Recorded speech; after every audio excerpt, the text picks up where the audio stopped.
Meus amados, sejam bem-vindos então a mais uma pré-aula em nossa Escola Bíblica Dominical, onde estaremos trazendo a exposição de uma grande lição contida nesse trimestre. Estaremos tratando sobre a ceia do Senhor, a segunda ordenança na igreja. Temos certezas que vai ter muitas questões importantes acerca dos textos sagrados que estarão esclarecendo muito acerca desse assunto. Então nós vamos estar abordando agora, nessa leitura inicial, o texto aqui de ouro, ou o texto áureo, onde ele se concentra na primeira missiva que o apóstolo Paulo escreve à igreja de Corinto, capítulo 11 e o versículo 26. E ele diz assim: porque todas as vezes que comerdes esse pão e beberes esse cálice, anunciais a morte do Senhor até que venha. Nós estaremos trabalhando muito forte acerca do princípio dentro dessa segunda ordenança que a igreja precisa se ater. Nós sabemos muito bem que quando Paulo trouxe isso dentro do contexto da igreja de Corinto, nós podemos perceber que havia sempre uma preocupação do apóstolo, devido a algumas divisões que estavam acontecendo durante o período da época na igreja de Corinto. Estaremos abordando ainda, na sequência, muito mais questões ainda vitais para esse tipo de assunto. Mas vamos trabalhar agora com a verdade prática. E ela diz assim em nossa lição: a ceia do Senhor, como uma ordenança, celebra a comunhão do crente como o Senhor ressuscitado. Então aqui nós podemos ver que essa verdade, ela trabalha em cima de algo realmente pontual. A verdade sobre a ceia. O que te traz disso, nós como cristãos devemos se atentar. Claro que a comunhão entre irmãos é muito intensa em nossas igrejas e sabemos muito bem que ela tem que ser celebrada de uma forma muito alegre dentro da ceia do Senhor. E aqui nós podemos ver que dentro da doutrina bíblica isso é muito recomendado e trazido à tona por homens de Deus, como o apóstolo Paulo, que nós vamos trabalhar aqui, e também a pessoa de Jesus, que introduz isso de forma inicialmente nos evangelhos. Agora a leitura bíblica em classe, ela vai se concentrar toda ela na primeira carta que o apóstolo Paulo escreve à igreja de Corinto, o capítulo 11, do 17 ao 34. Estaremos trazendo alguns textos que é trazido aqui na lição pelo comentarista, e a introdução, ela trabalha da seguinte forma: assim como o batismo em águas, a ceia do Senhor também é uma ordenança dada por Jesus à sua igreja. Ao longo da história, a igreja tem a ceia do Senhor como uma das celebrações mais significativas. Nesse sentido, o cristão pode contemplar a ceia sob três perspectivas. Primeiro, um olhar para trás quando contemplar Cristo entregando-se em sacrifício vicário na cruz. O segundo, um olhar para o presente, quando vê sua real condição diante de Deus e como foi alcançado pela graça de Deus. A terceira já é um olhar para o futuro, quando mantém sua expectativa e esperança na segunda vinda de Cristo. Nesse sentido, a ceia do Senhor é uma cerimônia que deve ser celebrada com reverência, júbilo e expectativa. Aqui, irmão, superintendente, professores que estão trazendo explicações, orientações importantes. O comentário que eu trago nessa parte inicial, nesse preâmbulo, nessa introdução, e que você precisa se atentar, é que a ceia do Senhor, ele é um ato de suma importância em si mesmo e na vida do cristão. Ele não é um mero símbolo, mas sim uma das verdades centrais da nossa fé. Aqui, na Bíblia Sagrada, a ceia ela lembra a morte de Cristo em nosso lugar, bem como também a segunda vinda, que Paulo vai estar trabalhando forte nessa carta, tendo em vista ainda as suas verdades bíblico-teológicas, aonde cabe nos tomar, digamos assim, o assento à mesa do Senhor com solenidade e redobrada reverência. Mas é evidente, meus irmãos, que a ceia não é apenas aqui um ato celebrado pela igreja, mas também uma proeminente doutrina bíblica. Em geral, quando nós analisamos isso, todos sabem como proceder, todavia poucos conhecem a doutrina, pois depende do estudo da palavra que é abordado. E aqui a Bíblia afirma que Paulo, ele recebeu o ensino da ceia diretamente do Senhor. E o texto de 1 Coríntios, capítulo 11, versículo 23, ele diz: porque eu recebi do Senhor como também vos ensinei. Algumas pessoas mal intencionadas e até mesmo pessoas que não têm conhecimento acabam dizendo que Paulo havia copiado essa parte do trecho do versículo 23 dos evangelhos. Porque automaticamente, quando você analisa a hermenêutica, a interpretação bíblica, cada autor, ele não recebeu apenas as orientações de Deus para escrever, mas ele também teve fontes oculares onde eles pesquisaram. Mas o caso de Paulo, quando escreveu essa missiva, essa carta, é bem diferente. Porque quando vamos falar de história, as cartas paulinas foram escritas primeiro do Evangelho. Então aqui nós vemos que realmente o apóstolo Paulo, quando ele menciona isso no versículo 23, ele está tendo uma revelação literal. O Senhor Jesus, provavelmente, ele tenha recebido Paulo durante os 3 anos em que ele comenta na carta aos Gauleses, no capítulo 1, versículo 11, 12, 15 ao 17. Ele vai trabalhando ali e provavelmente, como muitos teólogos estudiosos creem, ele estivera a sós ali com Deus na Arábia, sobre os quais as escrituras se silenciam. Provavelmente ele deve ter recebido ali também essas informações a respeito da ceia do Senhor. Então nós vemos aqui que a ceia são 2 as ordenanças da igreja, e ela é uma delas, originadas do ministério terreno do nosso Senhor Jesus Cristo, que é o batismo, que temos referências em outras lições, e aqui a ceia que estaremos trabalhando de uma forma interessante. Com o seu batismo no Jordão, Jesus ele inicia ali o seu glorioso ministério, encerrando com a instituição da ceia, sua morte redentora, como o evangelho mateano comenta ali no capítulo 26, do versículo 26 ao 30, ele faz muita menção nisso. Enquanto o batismo fala da nossa fé em Cristo, e ocorre apenas uma vez na vida do cristão, a ceia do Senhor, ela diz respeito à nossa comunhão com Ele e deve ser sempre renovada. Isso nós temos que se ater. Quando falamos aqui de definições, designações, a ceia, por ser uma ordenança, ela foi instituída por Jesus na mesma noite em que ele foi traído. Na Bíblia, ela é chamada da ceia do Senhor. Não existe essa expressão biblicamente Santa Ceia, mas ceia do Senhor. Importante frisar isso, muita gente não sabe disso.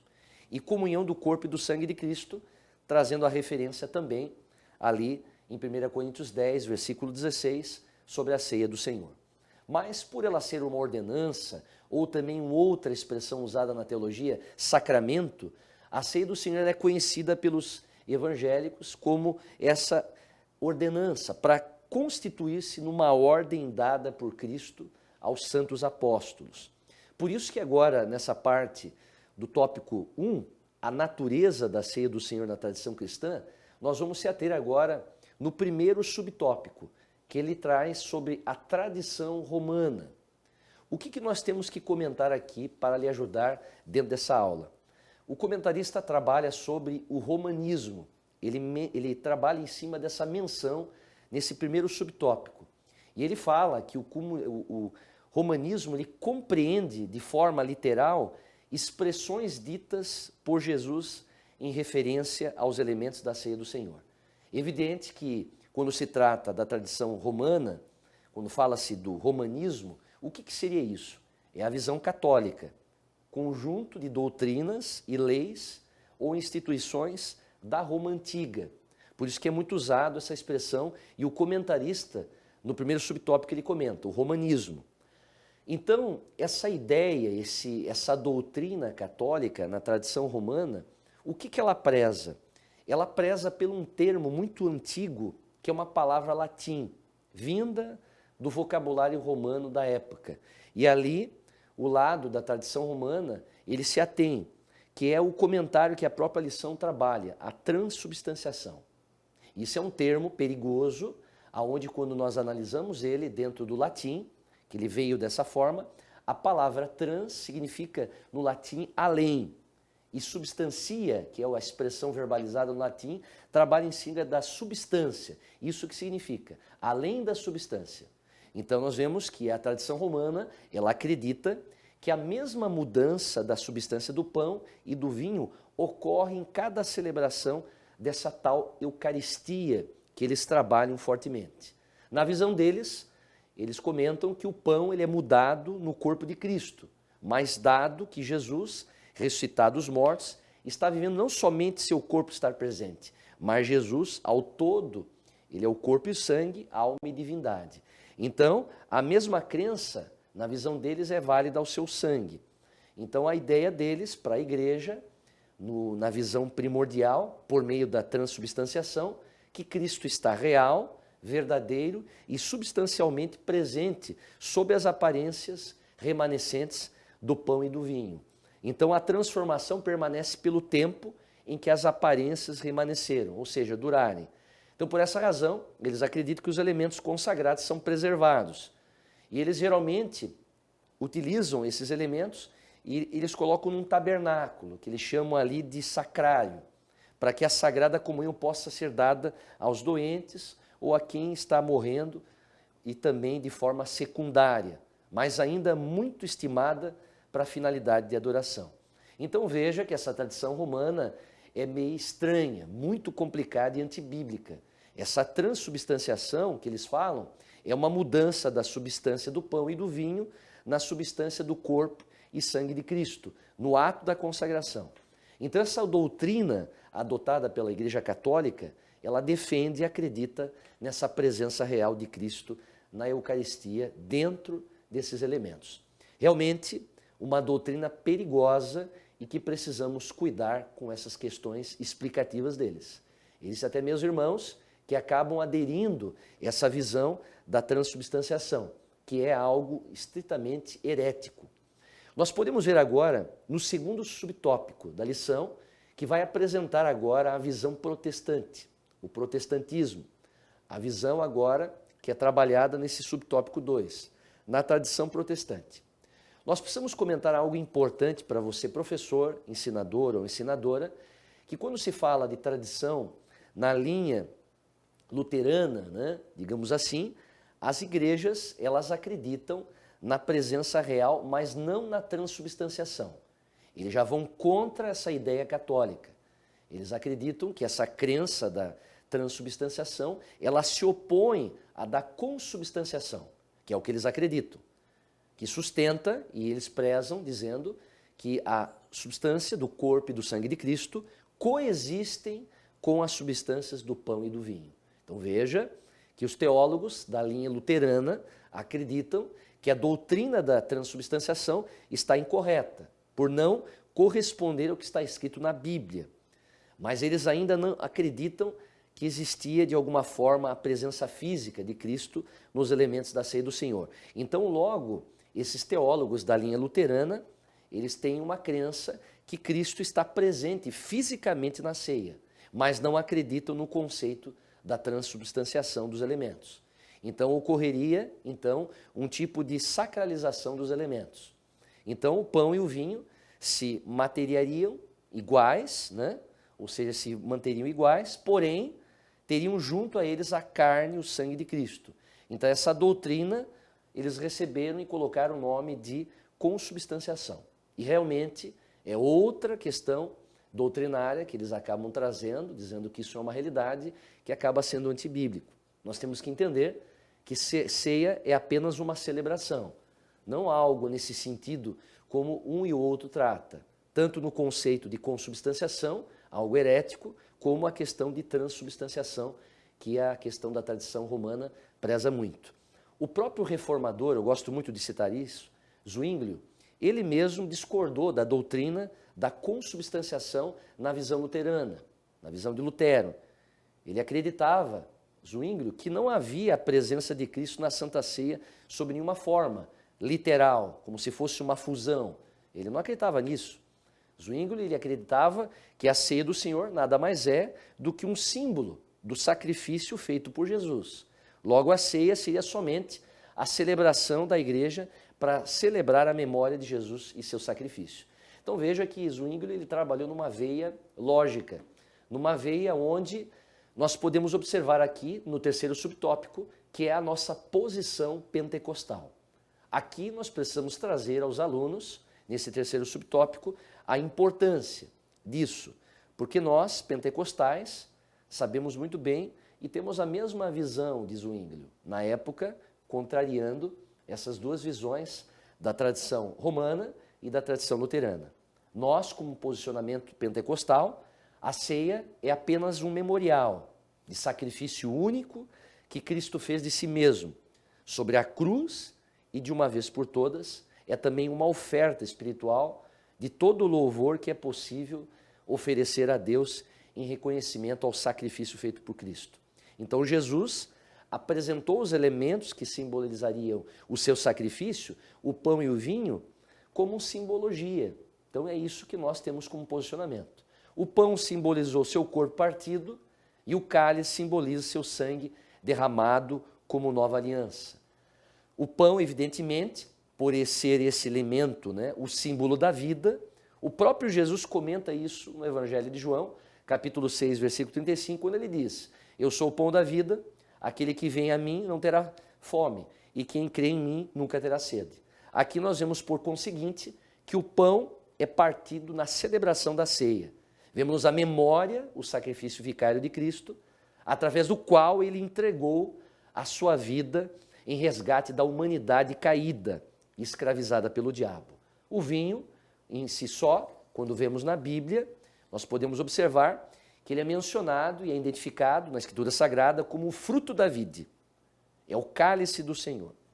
O vinho, na ceia, lembra-nos o sangue do Cordeiro, o sangue de Cristo, vertido na cruz, para redimir a todos os filhos de Adão. Eu gosto muito da primeira carta Petrina, no capítulo 1, versículo 18 e 19, que ele fala assim: sabendo que não foi com coisas corruptíveis, como prata ou ouro, que fosses resgatados da vossa vã maneira de viver, por tradição, recebestes dos vossos pais, mas com precioso sangue de Cristo, como de um cordeiro imaculado e incontaminado. Pedro foi muito maravilhoso quando fez essa menção nessa primeira carta. Então, portanto, na nossa posição pentecostal, o pão e o vinho são simbologias e, biblicamente, o memorial do Calvário. Representam o corpo e o sangue de Cristo, oferecido por ele como sacrifício expiatório, meus irmãos, para redimir nossos pecados. É a explícita e profunda e confortadora simbologia das Sagradas Escrituras. Então, se atenha a isso nesse ponto do terceiro subtópico. Agora nós vamos começar pela parte central, né, dessa lição, que temos aqui no tópico 2, o propósito da ceia do Senhor. Eu considero essa aqui muito interessante, porque aqui nós vamos descortinar muitas coisas indagadoras de comentários errados acerca desses pontos. O primeiro subtópico, que é abordado, fala sobre celebrar a expiação de Cristo. O que seria isso, pastor Fernando? É uma palavra antiga, inclusive está inserida no Antigo Testamento. Todos os autores sagrados se ateram muito a esse ponto, e a palavra expiação é uma palavra hebraica, é a palavra kafar. O que significa isso? É a palavra purificar, pagar pelos pecados. E se nós formos entender na visão do novo, é por meio da expiação de Jesus Cristo. Podemos nos purificar para nos reconciliarmos com o nosso Pai Celestial. Então, quando Paulo utiliza a expressão que é trabalhada nesse primeiro subtópico, que contém ali em 1 Coríntios 11, versículo 26, a parte A, por que Paulo usa esse termo? E Paulo diz o seguinte: porque todas as vezes que comerdes esse pão e beberdes o cálice, anunciais a morte do Senhor. Evidentemente que esse verbo no português, ele tem algumas conotações, mas quando nós vamos para a expressão grega, ela é muito mais profunda. A palavra anunciais aqui, ela vem do grego katagelo. O que significa isso? Significa proclamar publicamente. Então vamos converter o texto de Paulo, nessa primeira carta aos igreja de Corinto. É o seguinte: proclame publicamente a morte do Senhor. Então isso está introduzido no ato da celebração. Então quando Paulo utiliza isso para a igreja de Corinto, ele está indicando que a correta ministração da ceia exige a pregação acerca da morte do Senhor. Então isso significa que todas as vezes que a igreja se reúne para a celebração, a ceia do Senhor, ela deve testemunhar o caráter, preste bem atenção nesse ponto, o caráter vicário da morte do Senhor. Então, assim como um anfitrião, nos termos da velha aliança, no banquete pascal, ele testemunhava a ação salvífica de Deus na história de Israel, o povo da nova aliança tem como realmente missão proclamar o significado da morte de Cristo. Então veja a importância que Paulo está trazendo nessa carta. Então, em termos simples, Paulo enfatiza que a celebração da ceia do Senhor, de fato, ela proclama todo o evangelho e oferece, meu amado, a instrução e sustento durante a caminhada do já para o ainda não. Então veja, em cada ceia a igreja é convocada ao quê? A olhar para o passado, a fim de proclamar no presente a base para o novo relacionamento com Deus através da morte de Jesus. Então esse versículo 26 do capítulo 11, 1 Coríntios, não se refere mais à tradição da ceia, mas serve para conformar a demonstração anterior. Então, em concordância com a ordem da anamnese. O que seria isso? Aquilo que Jesus falou lá na ceia. Antes dessa escrita de Paulo, a comer e beber a ceia tem como ponto de partida a morte de Cristo, e o povo de Corinto deveria continuar ciente disso. Daí o indicativo, o verbo que aparece aqui, anunciais. Com essas palavras, meus amados, o caráter da anamnese é mais bem descrito. O que é a anamnese? É um exame. Não se trata simplesmente de uma lembrança subjetiva, mas da manifestação ativa da continuidade e do significado presente da morte de Cristo. Então esse termo anunciais tem desse modo um significado profético e declarativo de Paulo. Então quando a morte de Jesus ela é proclamada, segundo as Escrituras, no contexto de uma celebração sacrificial, onde o pão e o vinho simbolizam e representam os benefícios da morte vicária em Cristo em favor do seu povo. Então, esse tal anúncio se torna em implicação, de modo correto, a celebrar a ceia do Senhor. Então, dessa forma, a igreja ela é nutrida, irmãos, pelo anúncio profético do Evangelho e pela promessa de Jesus a seu povo. Então, Cristo instituiu a ceia como um bem permanente para a sua igreja. Esse é um benefício acrescentado a todos os outros benefícios para significar e selar essa morte. Isso permanecerá até o movimento, ou seja, até o momento da sua volta, a volta dele. Sua morte, ela deve ser proclamada até que ele venha, porque nessa dispensação a cruz e continuará sendo a fonte e a causa das bênçãos, o centro da recordação da igreja. Então, na perspectiva paulina, aqueles que visam reunir-se para melhor devem se alimentar da proclamação do pão da vida, trazendo à memória por meio do anúncio profético do Evangelho, a cruz de Jesus Cristo e o significado da sua morte. Então, por esse sacrifício e analisando esse princípio dessa proclamação da morte do Senhor, a igreja reúne-se cada vez mais cônscia, digamos assim, que a ceia do Senhor, ela enfoca a totalidade da pregação do Evangelho a respeito do sacrifício de Cristo e põe à mesa com ele. Então veja a maneira magnífica desse ponto do capítulo 11 de 1 Coríntios, versículo 26. Está aí uma exposição importante para que você passe para o aluno. Segundo subtópico, proclamar a segunda vinda de Cristo. Isso aqui é determinante. Eu considero agora o versículo 26, a parte B, falamos da A parte B, ele fala, até que ele venha. Paulo, agora ele trabalha na parte escatológica orientada. A ceia do Senhor é escatologicamente orientada. Com isto, o que se quer dizer é que a mesa do Senhor, além do sacrifício aqui, aponta para um sacrifício absoluto de Jesus em nosso lugar. Também expressa o caráter escatológico da vinda do reino de Deus. Então, o estabelecimento do reino de Deus e a nova aliança estão indissoluvelmente ligados no significado da ceia do Senhor. Nesse sentido, o culto cristão da ceia do Senhor nos reconduz para trás, ao crucificado, ao ressuscitado, e nos transporta em seguida para aquele que virá no fim dos tempos. Então veja que o ênfase de Paulo na primeira carta de Coríntios, capítulo 11, versículo 26, e dá um ênfase no direcionamento escatológico da ceia do Senhor por Paulo. Então esse aqui é uma marca dos estudos contemporâneos sobre a teologia da ceia do Senhor. Então muitos estudiosos têm feito da dimensão escatológica da mesa do Senhor um fator decisivo para a determinação exegética do significado da ceia. Então esse ênfase que Paulo traz aqui no versículo 26, essa parte B, escatológica, é vista no labor interpretativo.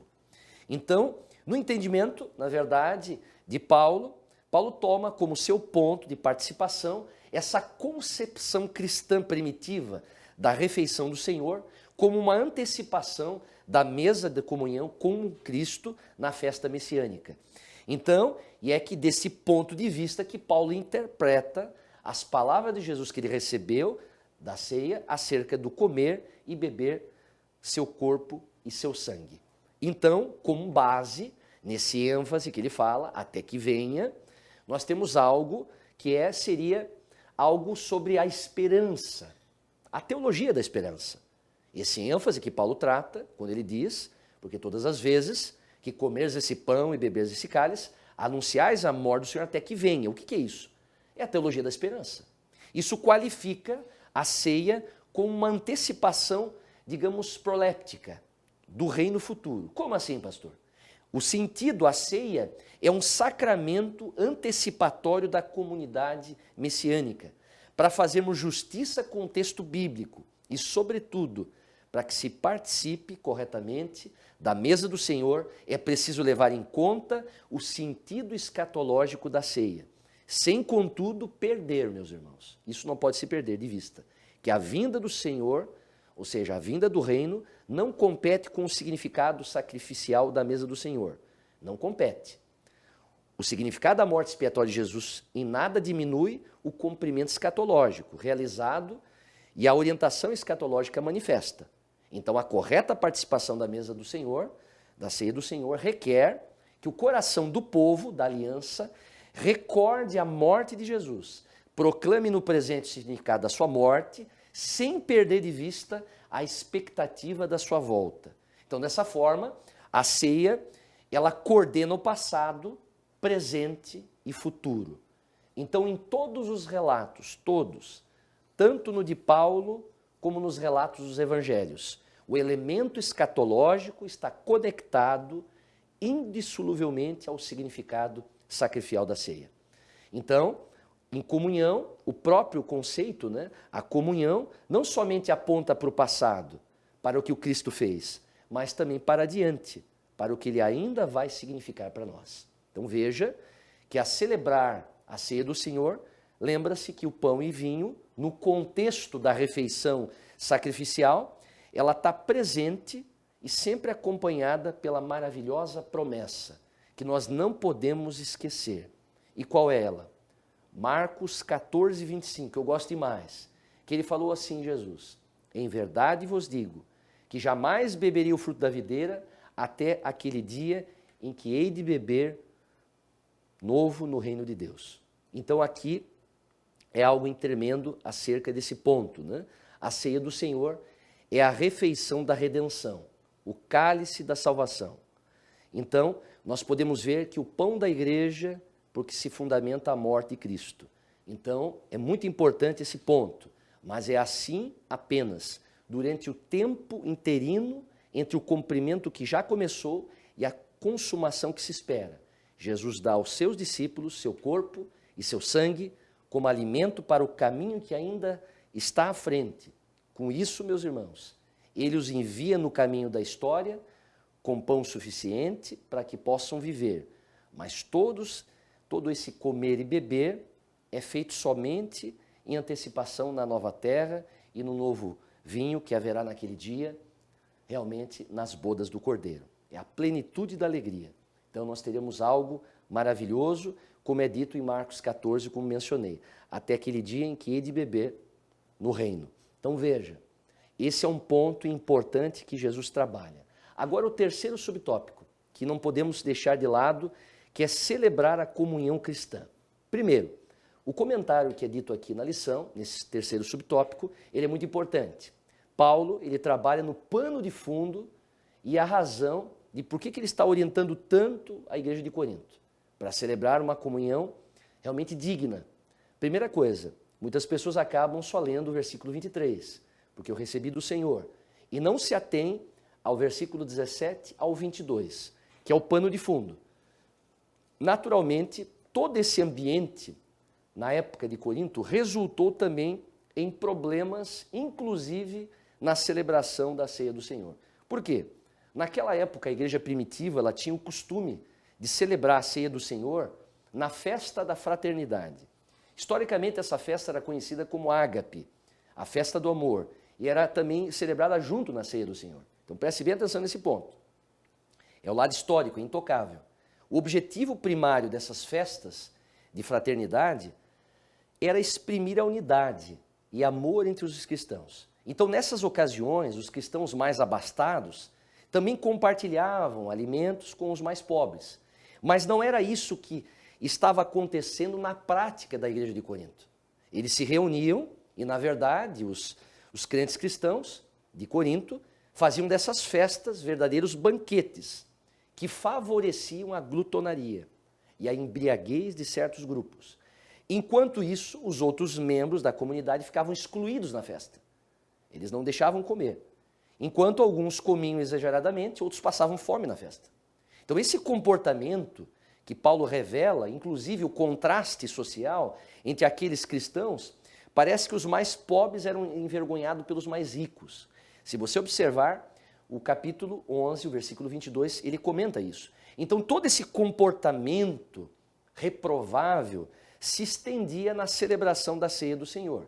Quando chegava o momento de tomar a ceia, alguns cristãos já tinham comido tanto e bebido tanto que o comportamento deles era tão insano que eles transformavam ali o momento, que devia ser uma comunhão em Cristo, em uma ocasião de polêmicas, confusões e discussões. Tudo isso, meus irmãos, gerava um desvirtuamento do significado e propósito da ceia do Senhor. E eles não se sentavam à mesa do Senhor apropriadamente. Ou seja, com o espírito correto, com introspecção, com discernimento, disposição favorável, aquele importante significado daquela ordenança do Senhor Jesus Cristo. Para muitos deles, o participar da ceia do Senhor simplesmente implicava em comer mais um pedaço de pão e tomar mais um cálice de vinho até ficar realmente bêbado. Então veja que é por causa disso que nós estamos observando que Paulo escreve a importância de celebrar corretamente. Agora nós estamos no terceiro ponto, o terceiro tópico agora da lição, o modo de celebração da ceia do Senhor. Agora nós vamos desenvolver algo final aqui na lição, que é algo que nós precisamos se ater. O que ele trata agora no primeiro subtópico, que é polêmico? O que é participar indignamente?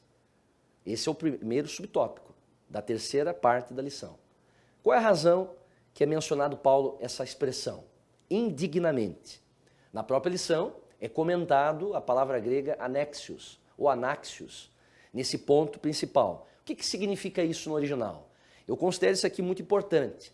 A ideia de anaxios, que é a palavra indignamente, significa de modo impróprio, procedimento impróprio, procedimento inconveniente. Então esse significado que Paulo fala no versículo 27 da primeira carta à igreja de Corinto, no capítulo 11, ele usa esse termo, muito intenso, para proceder na celebração da ceia. Mas, de fato, o que significa tomar ceia indignamente?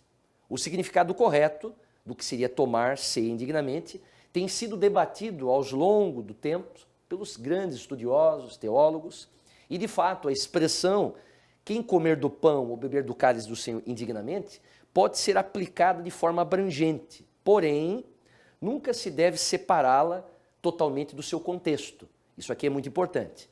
Na verdade, muitas pessoas perdem de vista o contexto original em que essas palavras aparecem. Então, isto resulta numa interpretação pobre e muito limitada.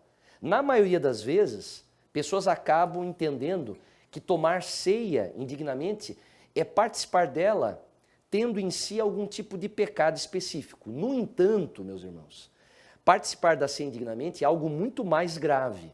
Muito mais grave. Num certo sentido, todos nós somos indignos perante a ceia do Senhor. Isso é um fato. Porque nossos próprios méritos não conseguiríamos. Nenhum de nós poderia ter a pretensão de se achar merecedor de se assentar à mesa do Senhor. Mas por causa dos méritos de Cristo, aqueles que foram redimidos por Ele podem participar da ceia do Senhor dignamente. Então essa dignidade, ela é refletida em uma participação pela fé genuína, pela fé que nós podemos entender o pleno significado da ceia do Senhor. Então, através dela, nós tomamos consciência de que essa solene celebração, ela representa a realidade do autossacrifício definitivo e perfeito de Cristo em nosso favor.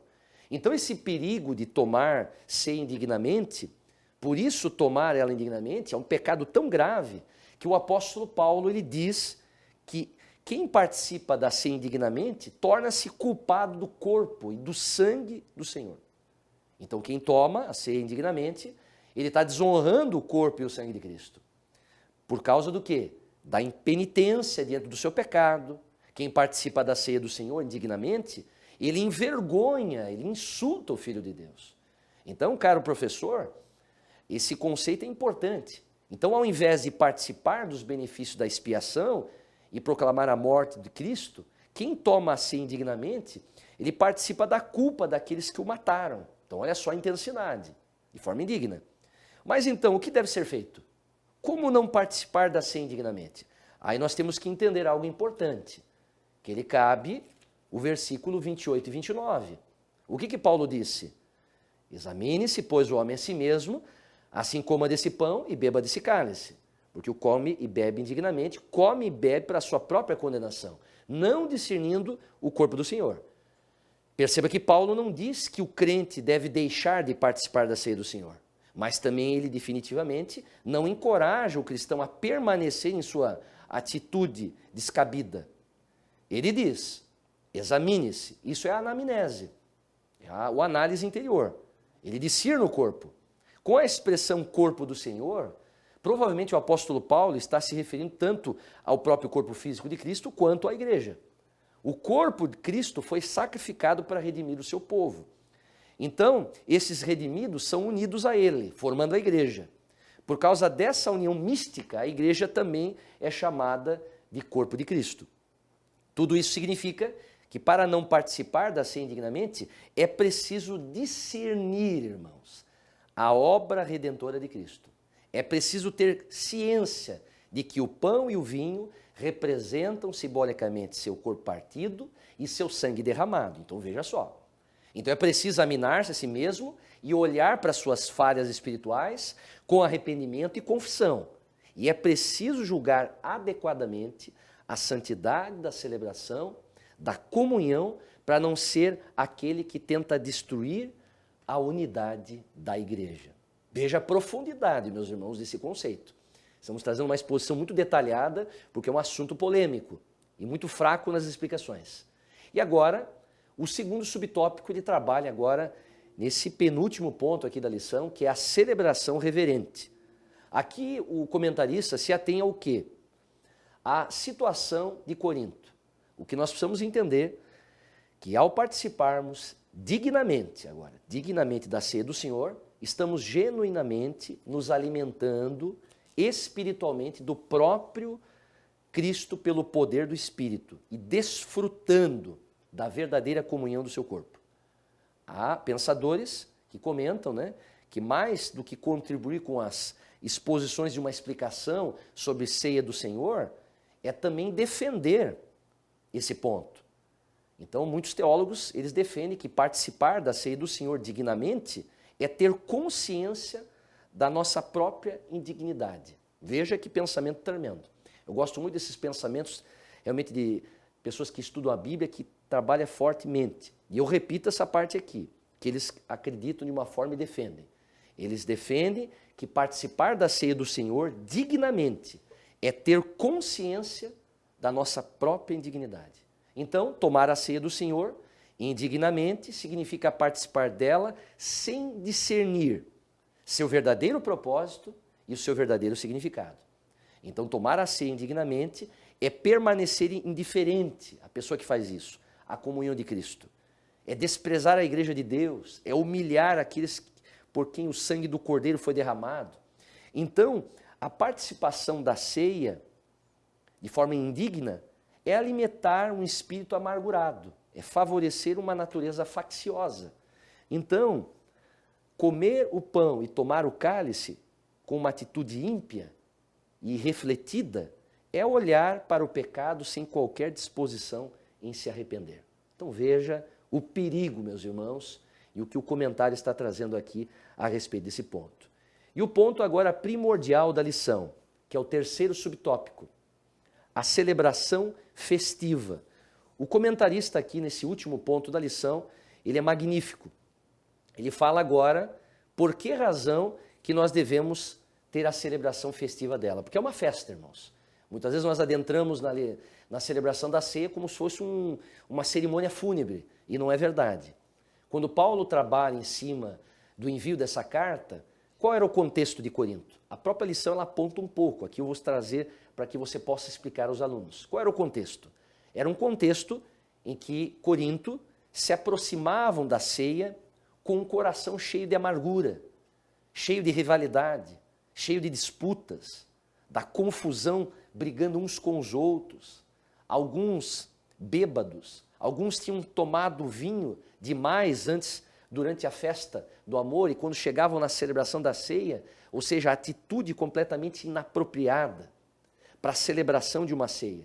E isso que é participar da ceia de maneira digna, não indigna.